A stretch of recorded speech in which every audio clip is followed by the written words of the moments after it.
Hey, no Diddy, man. No Diddy. All right, let's talk about SuperHead. No. Let's talk about Corinne Steffens.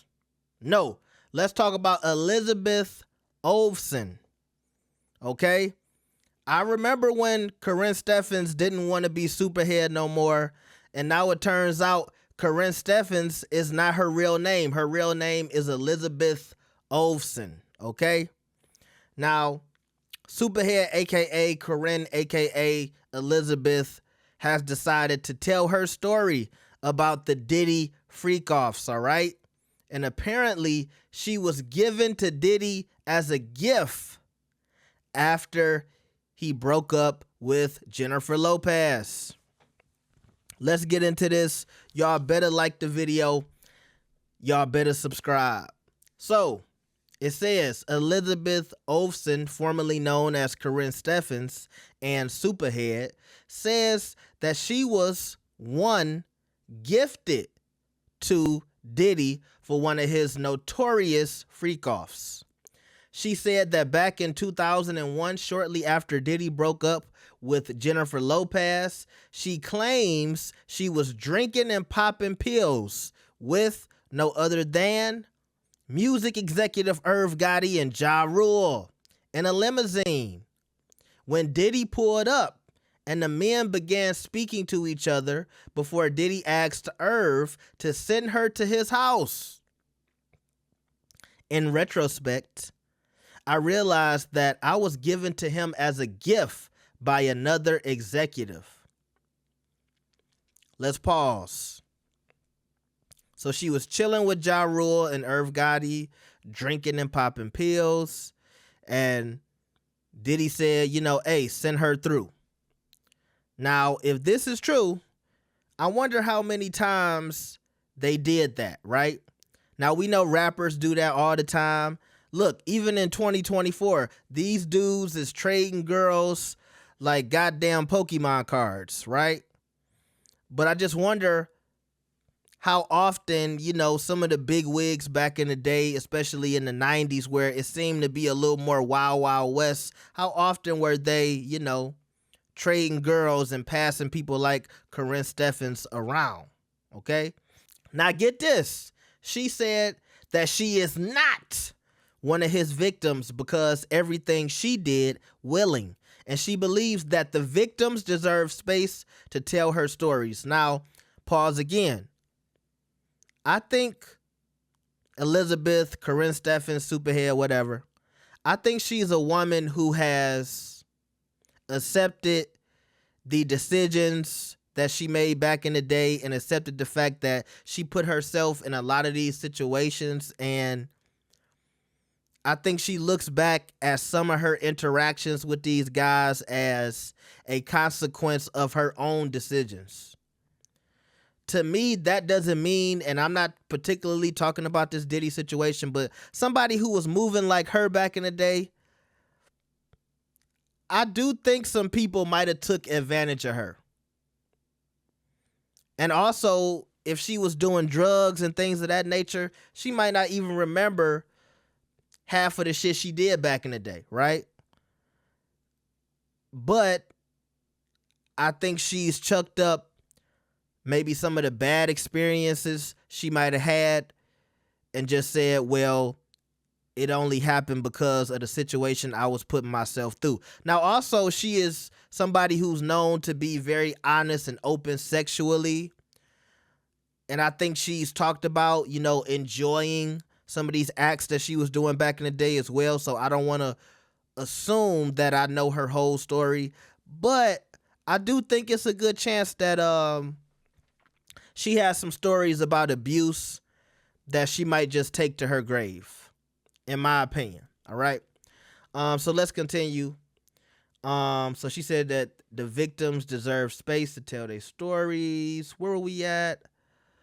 Okay. She describes his parties as very intense.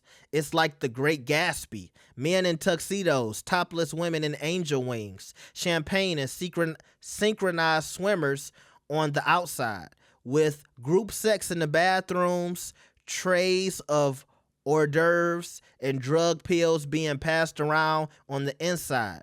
You choose your pill, you take your champagne, and that's your vibe for the night. And let me pause this real quick too, because I'm always curious about the people who can just pop all of these pills and all of these drugs and have a good time, bro. Like, I'm somebody, I feel like if I'm taking any type of new drug, I'm tripping. I feel like my heart beating fast. You know, when I hear about all of these celebrity parties and everybody just got a goodie bag of drugs and it's like, yeah, snort this, swallow this. It just don't sound fun to me. It sounds scary. I ain't gonna lie. So she said, you take the champagne, the pill, that's your vibe for the night. She said that she believes the issue isn't Diddy or hip hop culture, but an issue of men who hate women. Okay? She said men who hate women, men who hate who they are, who can't admit to their sexuality, who are pretending to be straight when they're not, and they hate women because they can't. They don't love women. Most of them want to be women, and they can't. And they hate us. They beat us early and often. All right. So that's her story about the freak-offs. As she said, she is not a victim, but the story that she's describing is what I picture most of these parties to be. This sounds like a lot of these Hollywood parties. Drugs, topless women, you know, the women put out as almost like the hors d'oeuvres or the dessert, okay? Like, look at her. You can choose her. You can pick her, like the Rush Hour 2 movie. And, you know, you get high, you're doing drugs, and, you know, y'all get into some things. She said this was 2001. And that's not that, you know, far away from the 90s. So I'm just wondering, like, you know, how did the freak-offs evolve to, you know, people needing an IV, the 1,000 bottles of baby oil, you know, needing cash to be on hand, all of the sex toys. That's what Diddy's former security guard, the Gene guy, you know, I saw him tell a story the other day about Diddy getting butt plugs, and he questioned Diddy like, hey, yo, what you need these for? And Diddy said, can I just shop in peace? And he said he bought a whole bunch of butt plugs. He said he had just 1,000 butt plugs, 1,000 bottles of baby oil, 1,000 butt plugs, all right? So I also want to get into what she said at the end when she said, you know, I think it's about men who hate women, men who hate who they are, who can't admit their sexuality, and who are pretending to be straight. The one that really jumps off the page to me is men who are pretending to be straight, and also the men who hate women. I think both of those things are true, not only just in entertainment, but, you know, all across the board.